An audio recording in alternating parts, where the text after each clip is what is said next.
Hello दोस्तों, कैसे हैं सब। मेरा नाम है हिमांशु और मैं स्वागत करता हूं आप सबका आपके अपने चैनल कॉमिक वर्ल्ड पर। तो चलिए दोस्तों, शुरू करते हैं राज कॉमिक्स में परमाणु सीरीज की अगली कॉमिक्स, मैडम कोल्ड।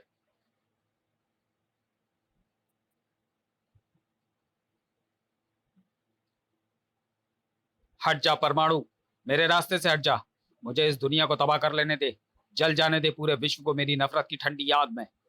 नहीं, नहीं, जब तक परमाणु के दम में दम बाकी है, जब तक सांस में एक भी सांस बची है, तब तक परमाणु तेरे नापाक इरादों को हरगिज कामयाब नहीं होने देगा। कौन थी अद्भुत शक्तियों वाली ये मैडम कोल्ड? क्यों उठ रहा था उसके सीने में नफरत का वह तूफान, जिसे रोकने के लिए परमाणु अपना सीना तान कर खड़ा हो गया था? जानने के लिए पलटिए, तुरंत पलटिए रोमांच और भावनाओं से लबरेज इस मस्तिष्क झकझोर देने वाली कॉमिक्स के ठिठुरते पन्ने।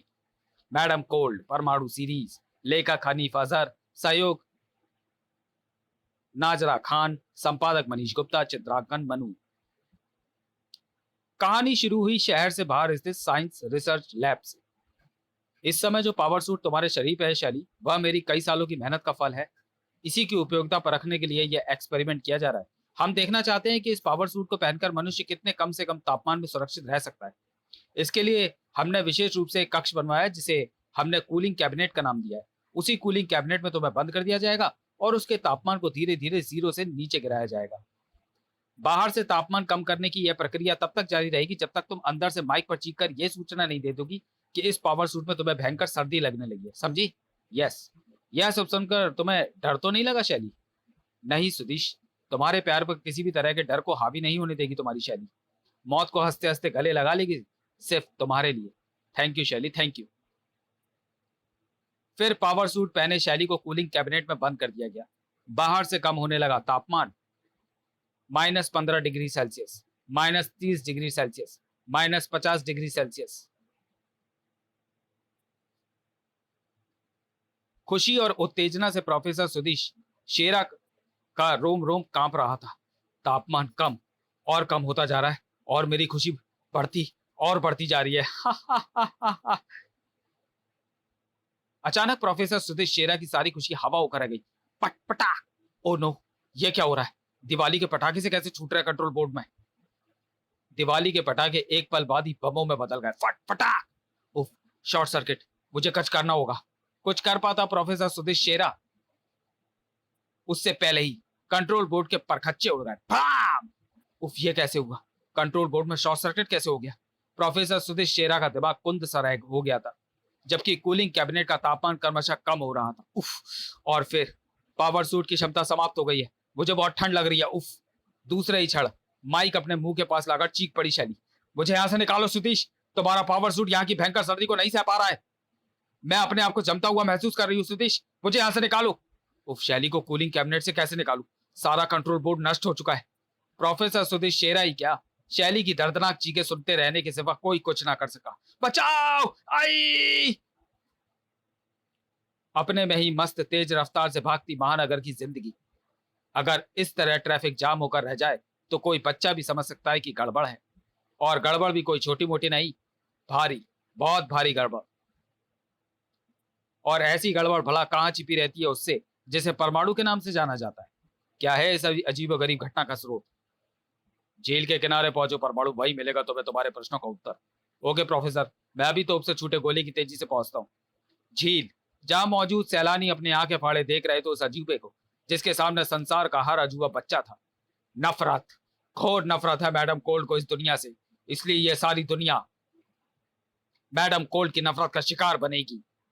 चला जो मैडम कोल्ड के हाथों से वह तूफान, सो तो निर्मल पानी की झील बर्फ में बदल गई।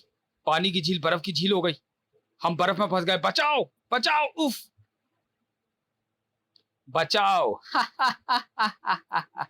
ठीक इसी शब्द को मैंने भी पागलों की तरह चीख चीख कर बोला था, लेकिन कोई नहीं आया था मुझे बचाने के लिए।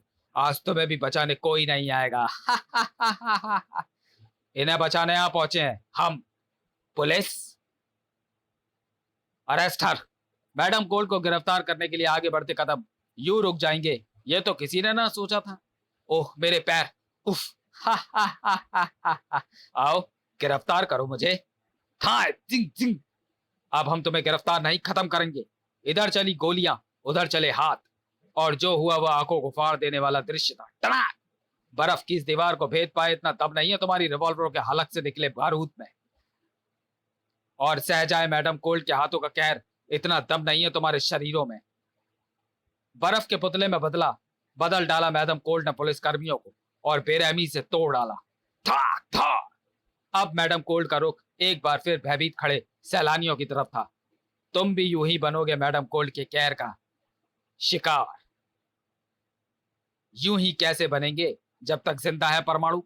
परमाणु परमाणु सनसनी सी फैला दी थी परमाणु ने वहां पहुंचकर। परमाणु चेतावनी भरे में सर में चीखा, मैं देखता हूं इसको, तुम सब भाग जाओ।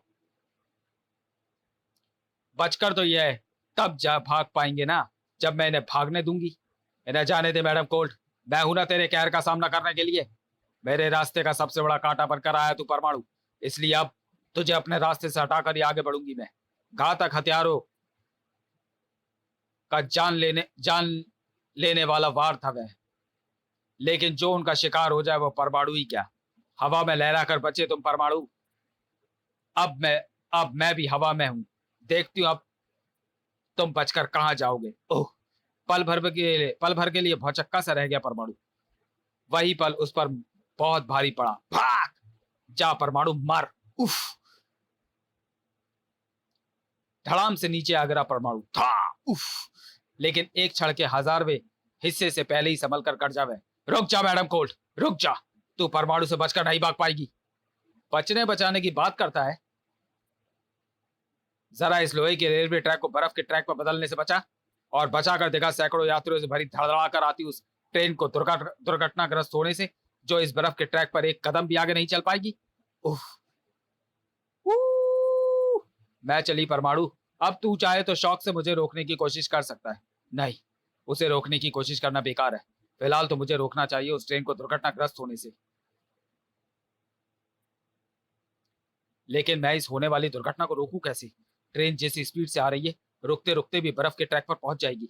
इसलिए ट्रेन को रोकने की कोशिश करने से अच्छा ये होगा कि मैं बर्फ के ट्रैक को दोबारा लोहे के ट्रैक पर बदलने की कोशिश करूं। लेकिन ऐसा तो तभी होगा ना जब ट्रैक से बर्फ किरणों का प्रभाव पूरी तरह खत्म हो जाएगा, और उस प्रभाव को हटाने का फिलहाल मेरे पास कोई उपाय नहीं है। वह पेट्रोल टैंकर। हवा की गति से भागता परमाणु टैंकर तक पहुंचा और उसके सेक्शन पाइपों की आपस में जोड़कर पेट्रोल रिलीज करने वाला लीवर पूरा घुमा दिया। फलस्वरूप बर्फ के ट्रैक पर गिरने लगा पेट्रोल। वहां से रवाना होती मैडम कोल्ड परमाणु की उस हरकत को देखकर मुस्कुरा उठी। बेवकूफ परमाणु, ट्रेन को दुर्घटनाग्रस्त होने से हरगिज नहीं बचा पाएगा। इधर परमाणु, लगभग 20 सेकंड में ट्रेन यहां पहुंचेगी, और इतने समय में शायद वह चमत्कार हो जाए जो मैं सोच रहा हूं। बर्फ के ट्रैक पर पेट्रोल काफी हो गया है, अब जरूरत है आग की। दूसरे ही क्षण परमाणु के सीने से निकलकर वह शोला सा पेट्रोल से जा टकराया। भक्क से जल उठी आग, वहां तक फैल गई जहां तक पेट्रोल फैला था।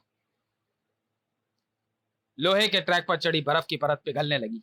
धड़धड़ाकर गुजरती चली गई ट्रेन, थथट थथट थथट थथट, जिसमें सवार सैकड़ों यात्रियों को गुमान तक भी नहीं था कि उन्हें मौत के मुंह में जाने से बचा लिया था उसने, जिसने राहत की 1 किलोमीटर लंबी सांस छोड़ी थी।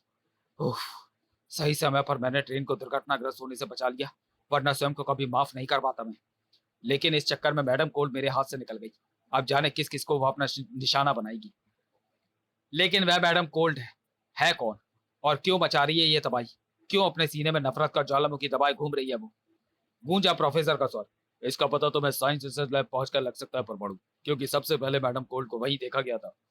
ठीक है प्रोफेसर, मैं पहुंचता हूँ और वहां और पता करता हूँ सारे मामले का। गुड, तब तक मैं मैडम कोल्ड नामक उस बला से निपटने का कोई उपाय सोचता हूँ। तो चलिए दोस्तों, वीडियो को यहीं समाप्त करते हैं और मिलते हैं परमाणु सीरीज की कॉमिक मैडम कोल्ड के दूसरे और अंतिम भाग में अगले वीडियो में। तब तक के लिए धन्यवाद।